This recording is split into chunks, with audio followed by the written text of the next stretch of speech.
आज हम जिस इरा में जी रहे हैं, that's computer age, that's artificial intelligence, that's AGI age. आज मैं आपको बताने वाला हूँ how it became possible, what is computers. आज हम ऐसे जमाने में जी रहे हैं जहां पर कंप्यूटर्स के अंदर डीप वेब के जरिए से किसी इंसान का चेहरा भी बना सकते हैं, किसी भी तरह का चेहरा।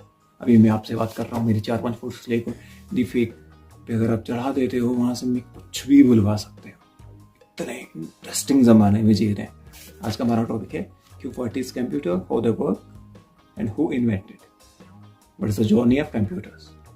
चार्ल्स बेबेज एक इंग्लिश मैथमेटिशियन था जिन्होंने कि फर्स्ट कंप्यूटर बनाया। चार्ल्स बेबेज ने 1822 में कंप्यूटर बनाया था, लेकिन इसको लॉन्च किया गया 1991 में। ये एक ऐसा कंप्यूटर था जो कि थोड़ी बहुत कैलकुलेशंस कर लेता था। It's a simple calculator. हाँ, एक और इंटरेस्टिंग बात, एक था एबेकस। इसने 4000 साल पहले कंप्यूटर का इजाद किया था। 4000, ये बात किसी आपको कोई नहीं बताया, तो मैं आपको बता रहा हूँ। एबेकस ने 4000 साल पहले कंप्यूटर का इन्वेंशन किया था। There's an interesting thing about computer. We don't know about this. और ये कैलकुलेटर बनाया गया था वुड और मेटल से, जिसमें कि उसने एक सिस्टम लगाया हुआ था कि इस वुड के बटन को हिलाकर ये वाला लेटर ऊपर जाएगा, तो इसके साथ मिलाने पर ये इतने कमांड, जैसे फॉर एग्जांपल 3 और 4 7 होते हैं, तो इसने ऐसे उसको इतने बटन से बनाए हुए, जब 3 के साथ 4 वाला लीवर दबाते थे तो 7 वाला लीवर ऊपर चढ़ जाता था। ये इसका मैकेनिज्म था। That was a simple computer जिसके अंदर कोई प्रोग्राम नहीं था, कोई इलेक्ट्रिसिटी नहीं थी, कुछ नहीं था। बस सिंपली एक कमांड सिस्टम था, एक कंट्रोल सिस्टम था जिसमें गियर होते थे जैसे गाड़ियों में, वैसे ही। तो एक कैलकुलेटर था जो बनाया था एबेकस ने 4000 साल पहले। सोचो कितना दिमाग हुआ। दैट वाज आल्सो चाइनीज है भाई, कुछ भी बना दे। फिर भाई आया नेपियर्स बॉन्ड, जिसने पहला ऐसा कैलकुलेटर बनाया जो कि डेसिमल्स को पॉइंट्स में कैलकुलेट करता था। But that was a great invention. पहले कौन आया? एबेकस।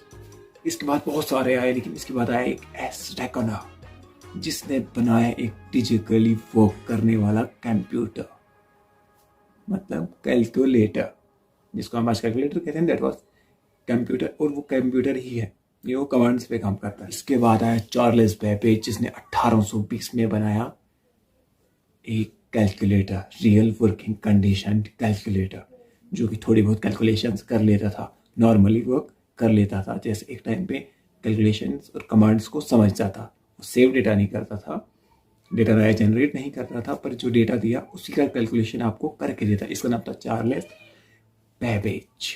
और उसके बाद आया 1924 में हमन, जिसने ऐसा कैलकुलेटर बनाया जो कि हिस्ट्री भी रखता था।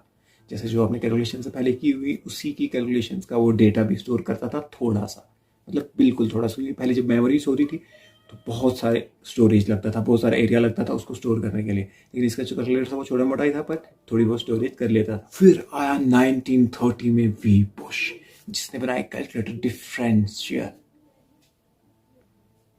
वो ये काम करता था, वो 25 कैलकुलेशंस को स्टोर करके रखता था, डेटा को सॉर्ट करता था।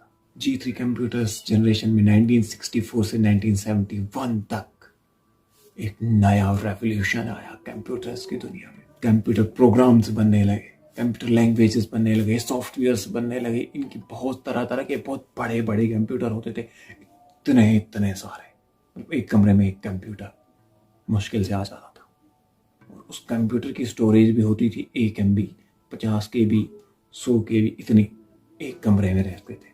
लेकिन इससे बड़ा रेवोल्यूशन आया इसके बाद, जब इंट्रोड्यूस हुआ हमारी दुनिया में माइक्रो प्रोसेसर्स।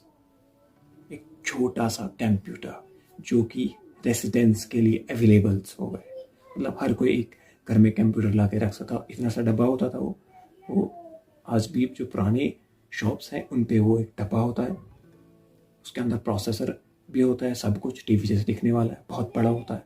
जिसमें कि काम करता माइक्रो प्रोसेसर, C++, जावा, ऐसी चीज बहुत सारी, पाइथन जैसी लैंग्वेजेस तब हमारी दुनिया में आए प्रोग्रामर्स जिन्होंने एप्लीकेशन से भरमार कर दी। और G4 जनरेशन्स की मैं आपको एक खास बात बताता हूँ। जो आज की जनरेशन्स ऑफ कंप्यूटर्स है, पहले क्या होता था, हम एक कैलकुलेटर को कमांड देते थे, वो उसका हमें रिप्लाई करता था।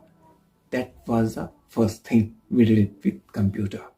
The second thing, we give command to the computer and store that and remember कि हमने उसके साथ कैसे वो कमांड दी, क्या रिजल्ट निकला, उससे उसने क्या सीखा। एंड इसके बाद एक नया आया, दैट्स आर्टिफिशियल इंटेलिजेंस, जिसको कि हम अगर डेटा एक बार दे देते हैं तो उस डेटा से नया डेटा जनरेट कर सकता है, दैट ही कैन थिंक, वो सोच सकता है।